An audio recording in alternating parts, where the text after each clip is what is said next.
दुनिया की कोई ऐसी वस्तु नहीं है जिसको हम अपने पास हमेशा के लिए रख सकें। दुनिया का ऐसा कोई धन नहीं है, दुनिया की ऐसी कोई संपदा नहीं है जिसको हम हमेशा के लिए अपने पास रख सकें। जो मिला है धरा पर, धरा का धरा की धरा ही रह जाना है, यहां से कुछ लेकर नहीं जाना।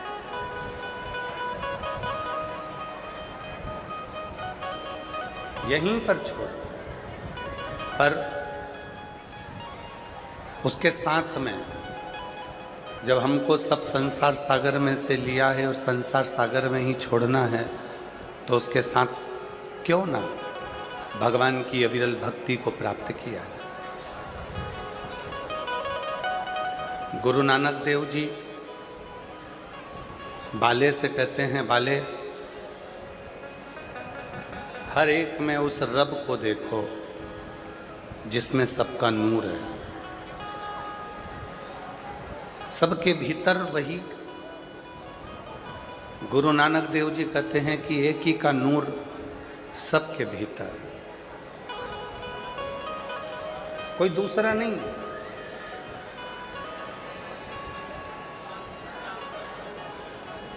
हर एक के भीतर उसी का नूर समाया हुआ है।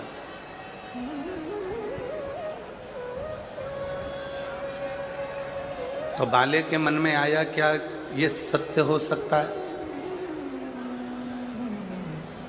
एक कबूतर लेकर बाले गुरु नानक देव जी महाराज जी के सामने से जाता है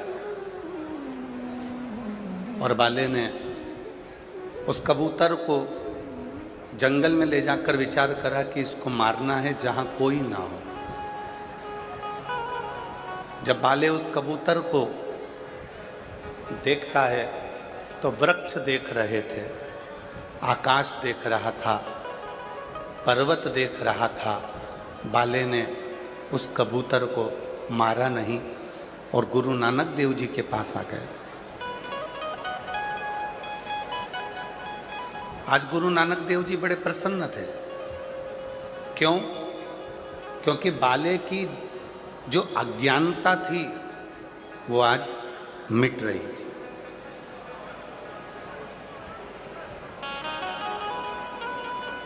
और जब जीवन में अज्ञानता मिटे तो समझ लेना कि आप जिंदगी में फतेह कर लिए। इसलिए कहते हैं वाहे गुरु जी दा खालसा, वाहे गुरु जी दी फतेह। अज्ञानता मिटे तो समझो कि फतेह हो गई।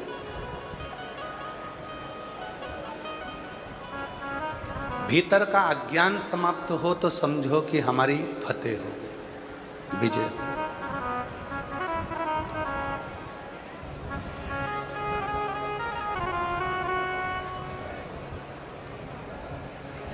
जब तक ये अज्ञानता हमारे अंदर भरी हुई है कि ये मेरा है, वो उसका है, ये मेरा है, वो उसका है, ये घर इसका है, गाड़ी इसकी है, बड़ी गाड़ी इसकी है तो छोटी गाड़ी इसकी है, वो गाड़ी इसकी है, घड़ी उसकी है, सामान उसका है, ये सामान उसका है, वो सामान उसका है।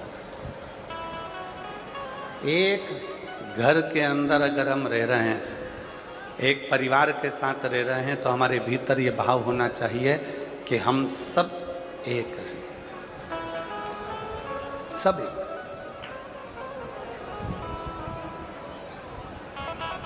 वृक्ष पर फल ज्यादा लग जाते हैं तो डाली नबती है और नबकर टूट जाती है। फल ज्यादा लगे पेड़ पर तो डाली टूट गई। जब धन बढ़ता है, संपदा बढ़ती है, वैभव बढ़ता है तो अहंकार भी बढ़ता है, अभिमान भी बढ़ता है। और वो अभिमान जब बढ़ता है तो रिश्ते टूट जाते हैं, संबंध टूट जाते हैं। भगवान देवाधिदेव महादेव भगवान शिव भगवान शंकर, एक बार भगवान उमा महेश का बड़ा सुंदर संवाद है। आज संपूर्ण देश में मारवाड़ी माहेश्वरी समाज को हम बधाई देते हैं महेश नवमी की। आज संपूर्ण मारवाड़ी माहेश्वरी समाज में सुंदर आज महेश नवमी है, जिस दिन माहेश्वरी समाज की उत्पत्ति का दिन है। हम संपूर्ण मारवाड़ी माहेश्वरी समाज को बहुत बहुत साधुवाद देते हैं आज महेश नवमी की। एक बार आप भी जोरदार ताली बजाकर साधु कहते हैं। एक बार भगवान महेश ने, शंभो पीछे हुआ, एक बार भगवान महेश ने माता उमा जी से कुछ बातें कही।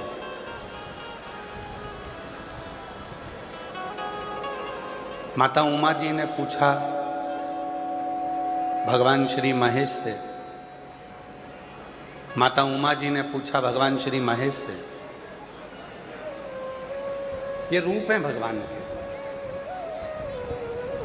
माता उमा भगवान श्री महेश से श्री शैलम के पर्वत पर बैठकर पूछती हैं, कलयुग को लाने में, कलयुग को बढ़ाने में कौन सहयोगी होता है? संसार का कोई व्यक्ति नहीं चाहता कि कलयुग बढ़े आगे। संसार का कोई व्यक्ति नहीं चाहता कि कलयुग और आगे बढ़े। संसार का व्यक्ति तो चाहता है कि कलयुग जहां है वहीं पर थम जाए, रुक जाए और ये आगे ना बढ़े, ये आगे ना बढ़े। पर इस कलयुग को आगे लाने में किसकी तत्परता रहती है? इस कलयुग को आगे बढ़ाने में किसकी तत्परता रहती है? तो भगवान शंकर, भगवान श्री महेश माता उमा जी से कहते हैं, उमा, पहले नंबर पर है स्त्री, दूसरे नंबर पर है पुरुष, तीसरे नंबर पर है गुरु और चौथे नंबर पर है इंसान। ये चार ऐसे हैं, अगर ये चाहें तो कलयुग आगे बढ़ ही नहीं सकता है, बढ़ेगा ही नहीं, एक ही जगह पर स्थिर होकर रह जाए। कलयुग आगे बढ़ ही नहीं सकता। कौन कौन चाहे? पहले नंबर पर कौन है? स्त्री। दूसरे नंबर पर जम के बोलो पुरुष, तीसरे नंबर पर गुरु और चौथे नंबर पर इंसान।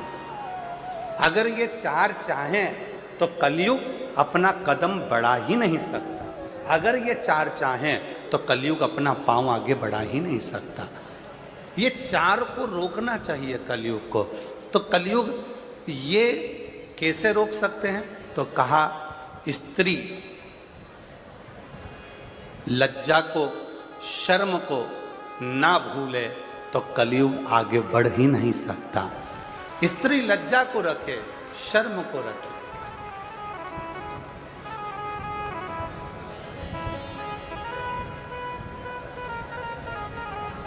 पंजाब हमको एक बहुत बड़ी सीख देता है।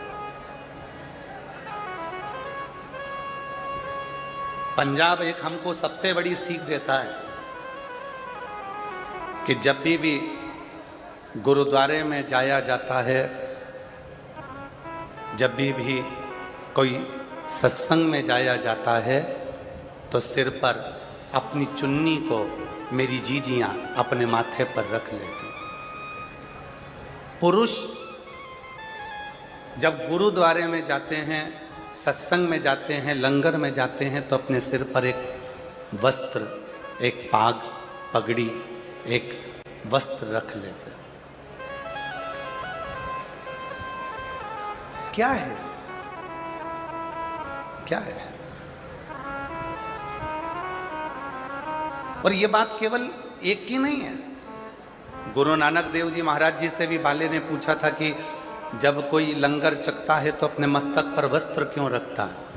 जब मत्था टेकने के लिए गुरुद्वारे में आता है, देवालय में जाता है, शिवालय में जाता है, तो अपने मस्तक पर वस्त्र क्यों रखता है?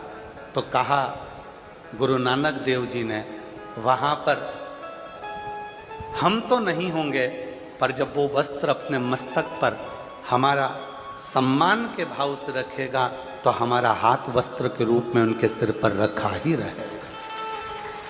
जो बोले सो निहाल। वो हस्त कमल है हमारा जो सिर पर रखा। स्त्री लज्जा ना छोड़े, स्त्री शर्म ना भूले, शर्म को ना छोड़े। और जब स्त्री अपनी शर्म को, लज्जा को नहीं छोड़ती है तो कलयुग आगे बढ़ता ही नहीं है। दूसरे नंबर पर है पुरुष। स्त्री लज्जा ना छोड़े, पुरुष संस्कार ना छोड़े। पत्नी है, आदर करो। माता पिता हैं, सम्मान करो। छोटी बहन है, बड़ी बहन है, आदर करो। बुआ है, आदर करो। नानी है, आदर करो। दादी है, आदर करो। एक पुरुष जब अपने संस्कारों को पकड़ कर रखता है, संस्कारों को नहीं भूलता है, संस्कार नहीं छोड़ता है, तो कलयुग भी आगे बढ़ता ही नहीं है। पुरुष के हाथ में भी है कलयुग को थोड़ा रोक दे। पुरुष के, स्त्री लज्जा ना भूले, शर्म ना भूले, पुरुष संस्कार ना भूले। संस्कार, नानी का मान क्या होता है, दादी का मान क्या होता है, बुआ का मान क्या होता है, बहन का मान क्या होता है, माँ का मान क्या होता है, मामी का मान क्या होता है, मामू का मान क्या होता है, एक मामा का मान क्या होता है, सबका सम्मान क्या होता है, ये पुरुष कभी ना भूले। अपने संस्कारों में ढल कर रहे तो निश्चित है ये कलयुग आगे नहीं बढ़ता। कलयुग नहीं। तीसरे नंबर पर है गुरु। कलयुग को रोकने में गुरु की सबसे बड़ी प्रधानता है। क्या? स्त्री लज्जा ना छोड़े, शर्म ना छोड़े, पुरुष संस्कार ना छोड़े और गुरु अपना धर्म ना छोड़े, तो फिर ये कलयुग आगे बढ़ ही नहीं सकता। आज गुरु क्या कर रहे हैं? आज गुरु क्या कर रहे हैं? स्वयं को भगवान बनाने में सोशल मीडिया में इतना आगे आ गए कि खुद को भगवान कैसे बनाया जाए, बस गुरु एक ही काम कर रहे हैं, अपने आप को भगवान बनाने का प्रयास कर रहे हैं। गुरु अपना धर्म ना छोड़े। गुरु अपने धर्म से वंचित ना हो। कलयुग आगे नहीं बढ़ सकता अगर गुरु अपना धर्म ना छोड़े। आज संसार के इतने सारे गुरु हैं, रोज टीवी खोलो, रोज कहीं का ना कहीं का मिलेगा। सोशल मीडिया पे, यूट्यूब पर, इंस्टाग्राम पर, फेसबुक पर, खूब सोशल मीडिया पर लाखों लाखों करोड़ों रुपए खर्च कर दो और फेमस हो जाओ। और फेमस होकर खुद की पूजन चालू करवा दो, खुद का प्रचार जाता चालू करवा दो, खुद भगवान के रूप में पूजना चालू करवा दो। आज के गुरुओं ने स्वयं को भगवान मानना प्रारंभ कर दिया। स्वयं को। और शिव महापुराण की कथा क्या कर रही है? शिव कथा क्या कर रही है? गुरु अपना धर्म ना छोड़े। गुरु का क्या कर्तव्य है? ईश्वर को ईश्वर रहने दे, भगवान का भजन करवाए, स्मरण करवाए, कीर्तन करवाए और स्वयं को भगवान ना माने, स्वयं को भगवान की तरह पूजन ना कराए। ये गुरु का सबसे बड़ा धर्म और कर्म है। स्वयं ईश्वर नहीं है।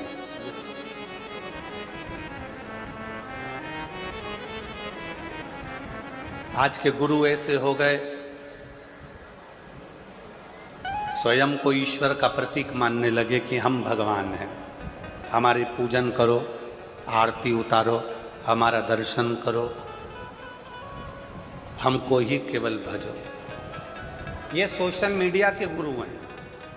जब तक सोशल मीडिया पे चलेंगे तब तक गुरु जी कहलाएंगे, और सोशल मीडिया से हटे कि इनको कोई गुरु मानने को तैयार नहीं हो। और इस व्यासपीठ से, भटिंडा की इस पवित्र भूमि से हम निवेदन करना चाहेंगे, भटिंडा की इस पवित्र धरा से भटकना छोड़ दो।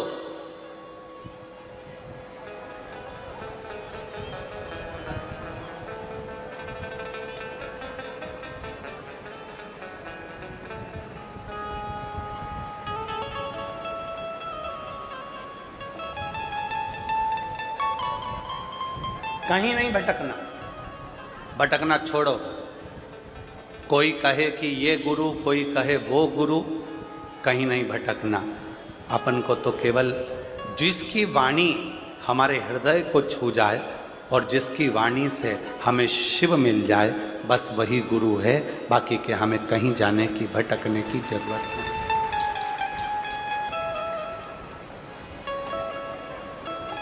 कितना सुंदर व्याख्यान है महाराज जी। सिख धर्म के अंतर्गत कोई यहाँ वहाँ ना भटके, इसलिए कह दिया गया कि गुरु ग्रंथ साहिब ही गुरु हैं। ग्रंथ को गुरु बना लिया, गुरु वाणी को गुरु बना लिया कि भटकना नहीं है हमको, हमको यहाँ वहाँ जाना नहीं, हमको डोलना नहीं है। पहले नंबर पर स्त्री कलयुग को रोक सकती है अगर वो अपनी लज्जा और शर्म को ना भूले।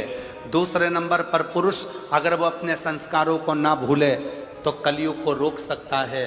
और तीसरे नंबर पर गुरु जो अपने आप को ईश्वर ना माने, ईश्वर को ईश्वर रहने दे और वो अपने धर्म को ना छोड़े, तो समझ लेना कि वो कलयुग को रोक सकता है। और चौथे नंबर पर है इंसान। इंसान अपनी इंसानियत ना छोड़े तो समझ लेना कि कलयुग आगे बढ़ने से रुक सकता है। आज इंसान इंसानियत नहीं करता, आज इंसान इंसानियत से दूर हो गया। घर के अंदर मम्मी का सिर दुख रहा है और एक बार जाकर नहीं पूछा कि मम्मा तुम्हारी तबीयत कैसी है। घर के अंदर पत्नी को तकलीफ हो रही है और एक दिन भी जाकर नहीं पूछा कि धर्म पत्नी से कि तेरे को तकलीफ क्या है। बच्चों को क्या चाहिए पूछने की जरूरत ही नहीं पड़ रही। मत जाओ दूसरी जगह, अपने घर के अंदर जो 4 लोग रहते हैं, अपने घर के अंदर जो 5 लोग रहते हैं, अपने घर के अंदर जो परिवार रहता है, आप कम से कम उसी से एक दूसरे से हालचाल तो पूछ सकते हो कि तुम कैसे हो, तुम हो कैसे। और कभी प्यासे को पानी पिलाया नहीं, बात अमृत पिलाने कभी गिरते हुए उठाया नहीं, बाद आंसू बहाने से क्या फायदा। मैं तो मंदिर गया पूजा की पूजा